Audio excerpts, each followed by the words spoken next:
ఎలా పరిచయం మీ ఇద్దరికి? అంటే నార్మల్‌గా మాది గోదావరిఖని కదా కాలనీ. అవును. వాళ్ళది కూడా గోదావరిఖని. నార్మల్‌గా తను డాన్సర్. నేను డాన్సర్. అక్కడ ఉండేవాళ్ళు రవి అన్నయ్య అని చెప్పేసి వీళ్ళందరూ ఏం చేసేవాళ్ళంటే, ఒరేయ్ నీకు కరెక్ట్ పర్సన్ అంటే టోనీరా.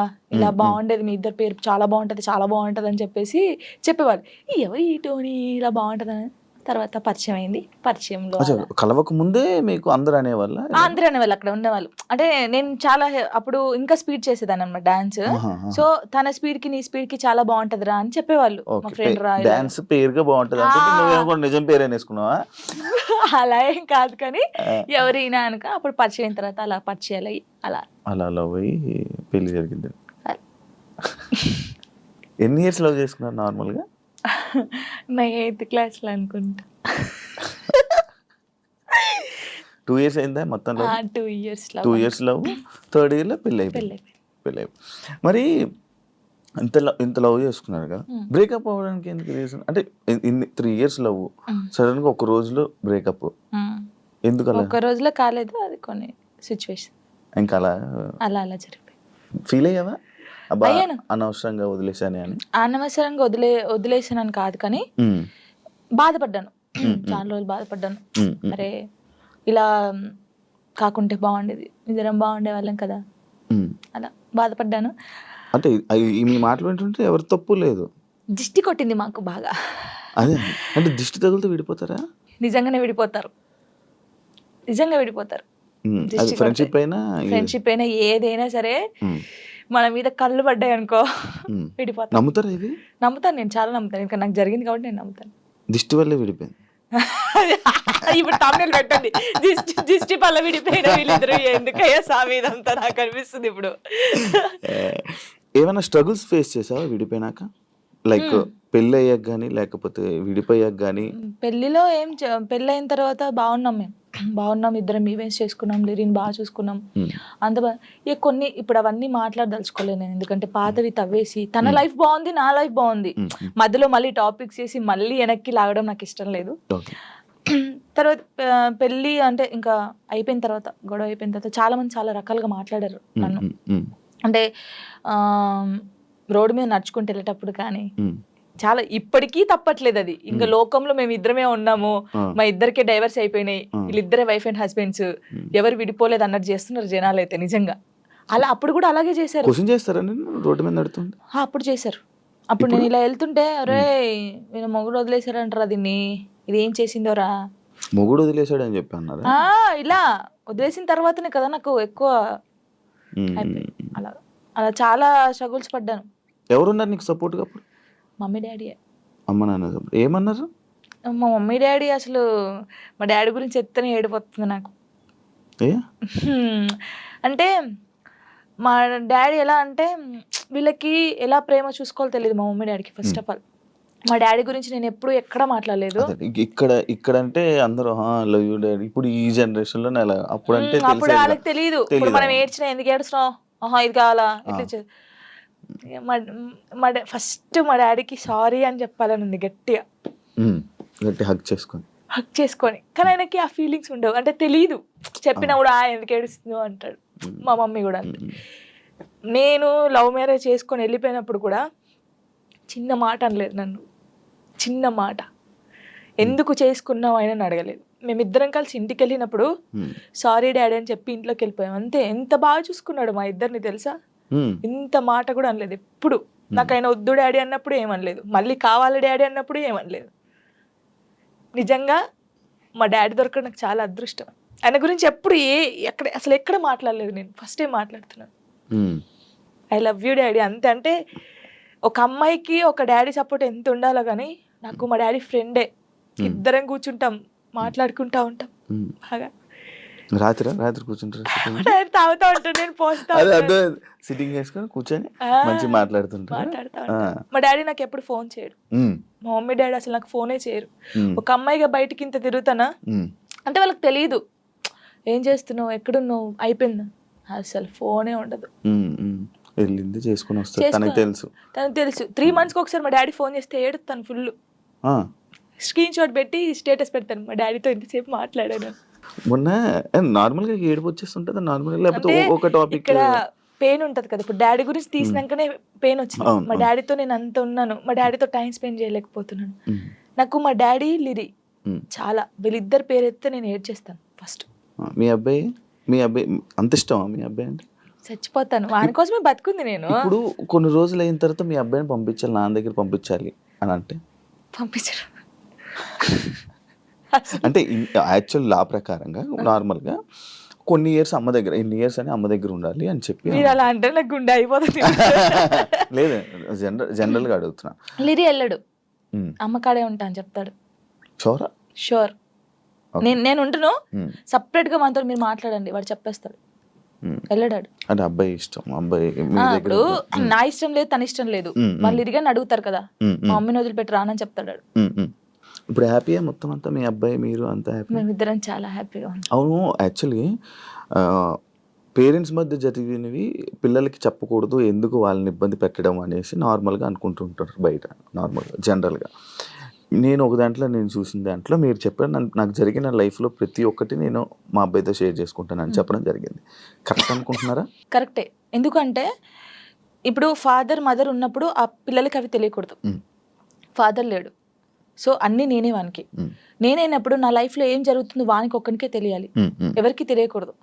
ఇప్పుడు వాడు అబ్బాయి అండి, నార్మల్గా చెప్తున్నాను, వాడు ఇంకొక 5 years అయితే పెద్దగా అవుతాడు. పెద్ద అయిన తర్వాత బయటకు వెళ్తాడు, జనాల గురించి తెలిసిందే కదా, ఎవడో ఒక మాట అంటాడు. అప్పుడు వీనికి ఏం తెలియదు అనుకో, వాడు వచ్చి నన్ను క్వశ్చన్ వేస్తాడు, అమ్మ వాళ్ళు ఇలా అంటున్నారు ఏంటమ్మా అని. వీనికి అన్నీ తెలిసాయి అనుకో, మా మమ్మీ గురించి నాకు తెలుసురా, మీరేంట్రా అనేది, వెళ్ళండి రా అంటాడు. దానికి దీనికి ఎంత ఉంది? సో నా కొడుక్కి నా లైఫ్లో ఏం జరిగింది, ఏం జరగబోతుంది అన్నీ తెలియాలి. నేను వానికి అన్ని షేర్ చేసుకో, నాకెవరున్నారు ఇంకా షేర్ చేసుకోవడానికి, వాడు ఒక్కడే ఉన్నాడు. సఫర్ అవ్వడా అసలు వాడు నాకు ధైర్యం చెప్తాడు తెలుసా. అవునా? చాలా లిరిని చూస్తే మీరు అలా ఉన్నారు కానీ చాలా మెచ్యూరాడు, చాలా. మీ తెలివితేటలు ఎక్కువ వచ్చినట్టు బాగా. అసలు వాడు వానితో మాట్లాడితే మీకు అర్థమవుతుంది, అంత బాగా మాట్లాడతాడా? అంత బాగా మాట్లాడతాడు. నాకు ధైర్యం చెప్తాడు నేను ఏడుస్తే. ఎందుకు ఏడుస్తారా అలా? ఇంకా మరి బాధ వచ్చినప్పుడు ఎవరికి షేర్ చేసుకోవాలి? ఇప్పుడు బయటకు వెళ్తాం, షూట్స్ చేస్తాం, కొందరు మంచిగా మాట్లాడతారు, కొందరు చెడుగా మాట్లాడతారు. అట్లా మాట్లాడినప్పుడు ఇంటికి వెళ్తాను, వాడిని చూడగానే ఏడుపు వస్తుంది, గట్టిగా పట్టేసుకొని డాడీ ఇలా అన్నారా ఈ రోజు నన్ను అన్నీ చెప్తాను. శివ గారు తెలుసా, నేను ప్రతి పిన్ టు పిన్ చెప్తాను వానికి. నేను నాకు ఎవరైనా ప్రపోజ్ చేసినా, ప్రపోజ్ చేశారు రా లిరి నాకు అని చెప్తాను నేను, సీరియస్ గా. ఎవడాడు అంటాడు, ఎవడాడు అంటాడు, నాకు నచ్చలేదు రా లిరి అని చెప్తాను నేను. ఉండేలే అప్పుడు, చెప్పకూడదు పేరు, నార్మల్ గా అంటే ఎవరికైనా ఉంటారు, నేను కూడా మనిషినే కదా, నాకు కూడా క్రష్ ఉంటారు. నాకు అనుష్క అంటే క్రష్, హీరోయిన్ మీరు హీరోయిన్ నార్మల్ గా ఒకరంటే ఇష్టం ఉండే. అంటే వాళ్ళతో ఎప్పుడు మాట్లాడలేదు, నేను వాళ్ళని ఎప్పుడు కలవలేదు, ఎప్పుడు చూడలేదు. కానీ బట్ కొన్ని వీడియోస్ చూసిన తర్వాత వాళ్ళ క్యారెక్టర్ నచ్చి కొంచెం ఇష్టపడ్డాను. ఇప్పుడు ఇది చెప్పారా మీ అబ్బాయికి? చెప్పాను. ఒరే వాళ్ళ క్యారెక్టర్, ఓ అవునా, ఓకే ఓకే. కన్వే చేశారా ఆయన దాకా? చెప్పాను.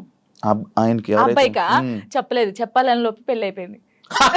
సీరియస్ గా ప్రామిస్, ఇది పెళ్లి అయిపోయింది. అయ్యో దేవుడా, పెళ్లి అయిపోయిందా, ఓకే పర్లేదులే, చూసుకుంటున్నారు కదా వీడియోస్, ఓకే ఫైన్, ఇష్టం కదా చూస్తూ ఉందాంలే అలాగా.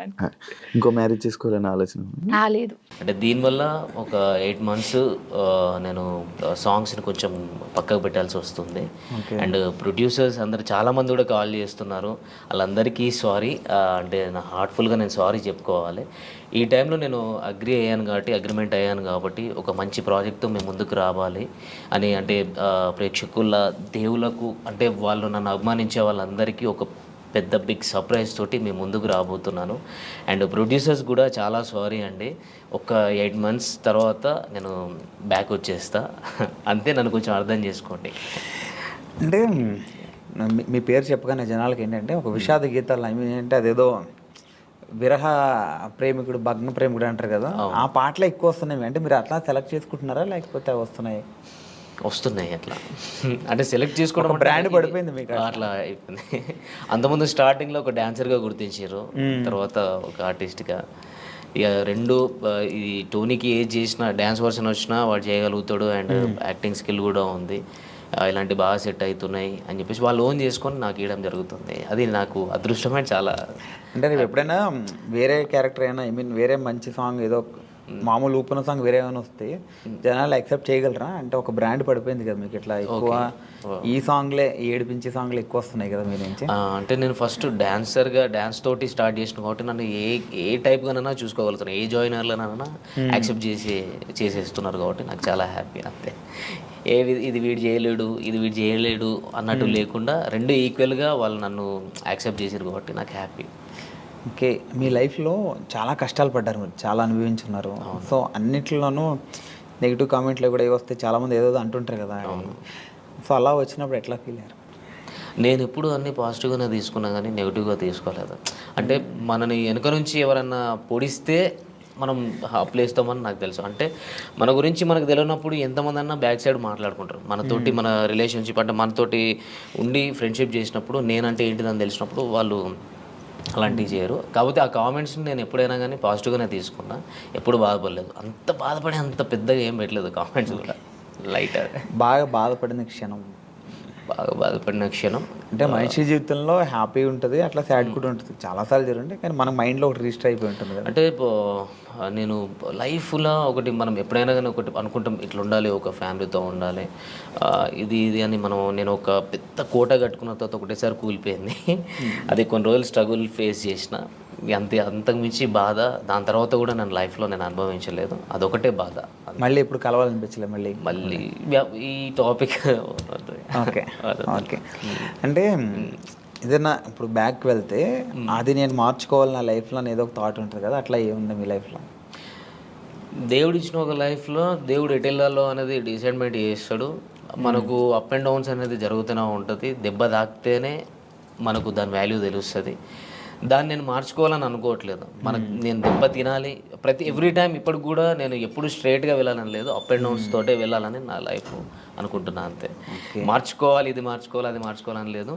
మనం ముందు ఏమైనా గోల్ పెట్టుకుంటే దాన్ని స్ట్రైట్గా ఫాలో అయ్యి దాన్ని కరెక్ట్ రీచ్ కావాలి.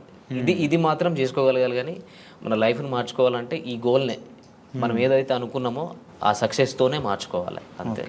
అంటే డాన్సర్ టు యాక్టర్ అయ్యారు, ఇప్పుడు ఆర్టిస్ట్ అయ్యారు కదా. అవును. సో డాన్సర్ నుంచి ఆర్టిస్ట్గా టర్న్ అవడం అనేటప్పుడు మీరు చాలా స్ట్రగుల్ ఫేస్ చేస్తుంటారు కదా. ఎందుకు అలా వెళ్ళడం, ఇక్కడ బాగుంది కదా అని ఫీల్ చాలామంది చెప్పుంటారు మీరు. సో ఎందుకు ఇట్లా ఎలా చూసి డాన్సర్ నుంచి యాక్టర్గా అంటే ఇట్లా ఎందుకు చూస్ చేసుకున్నాను అంటే, డాన్సర్ అంటే బేసిక్గా యాక్టర్ అనమాట. అంటే డాన్స్ అంటే అది స్క్రీన్ వెనకాల ఉండి కొన్ని ఉంటాయి కదా. సో అట్లా కాకుండా మొత్తం మీ మీదే నడుస్తుంటుంది మొత్తం ప్రతిదీ. అంటే ప్రతిదీ అక్కడ ఏంటంటే ఎమోషన్ అన్నది అంత పట్టించుకోండి. మీరు కొరియోగ్రాఫ్ చేస్తారు అంత బాగుంటుంది, ఇక్కడ ఎమోషన్ అంతా చాలా ఉంటుంది కదా. ఆర్టిస్ట్గా కూడా చూస్తుంటారు కదా. సో కష్టం అనిపించిందా లేకపోతే?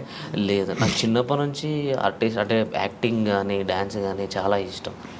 అట్లనే చిన్నప్పటి నుంచి ఉంది.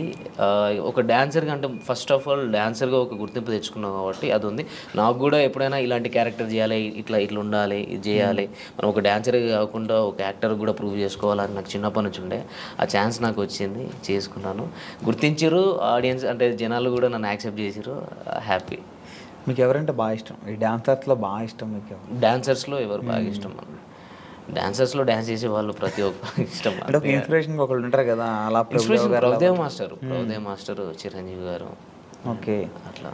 సో అందుకే ఆయనలాగా మీరు ఆర్టిస్ట్ అయ్యారు, డైరెక్టర్ అవుతారా? మళ్ళీ ఆయన కూడా డైరెక్టర్ అంటే డైరెక్షన్ స్కిల్స్ ఉన్నాయి, డైరెక్షన్ చేసేది నేను.